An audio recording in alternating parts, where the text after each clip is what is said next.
Subscribe کیجئے ہمارے channel ذکر رسول کو اور بیل آئیکن کو پریس کیجئے جس سے آپ کو ہمارے نیو ویڈیو کی نوٹیفیکیشن ملتی رہے۔ کو بنایا ہے اور انسان بھولتا بار بار ہے اور خطائیں بھی بار بار کرتا ہے۔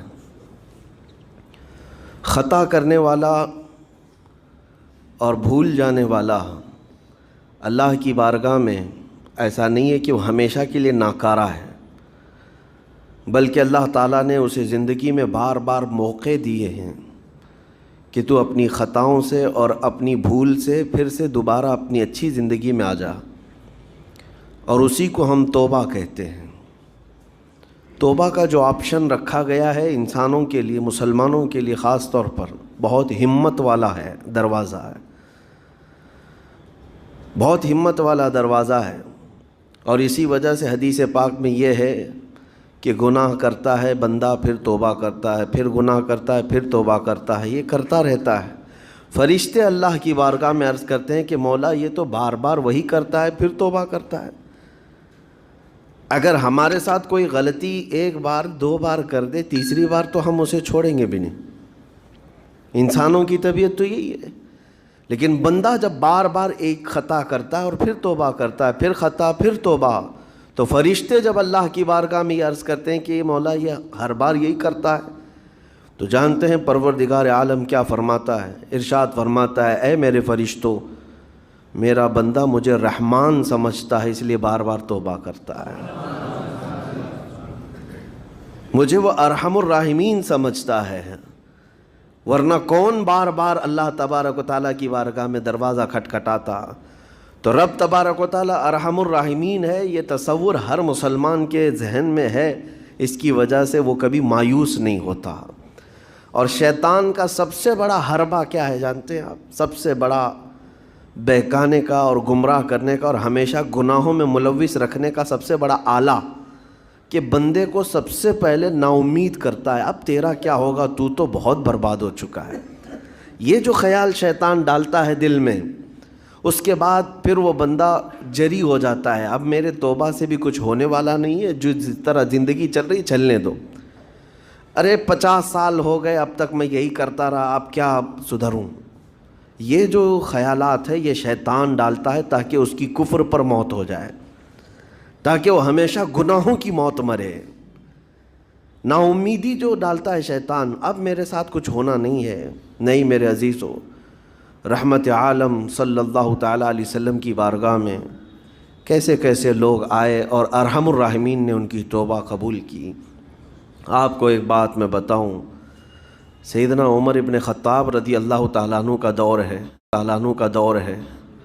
مثنوی شریف میں مولانا روم فرماتے ہیں، جنت البقیع آپ نے سنا ہوگا، قبرستان مدینے کا، مدینے کے قبرستان میں رات کے وقت ایک بوڑھا آدمی 80 سال کا جو بانسری بجاتا تھا اور اسی سے پیسہ کماتا تھا، اس کی بانسری میں بڑی اچھی لے تھی، بڑی سر اچھی تھی، لوگ سنتے تھے اور پیسے دیتے تھے، لیکن بڑھاپے میں جب سانس پھولنے لگ جاتی ہے، ہانپنے لگ جاتا ہے، سانس نہیں ٹھہرتی، تو بانسری کیسے بجتی؟ اس کی لے ٹوٹ جاتی، لہجے بدل جاتے۔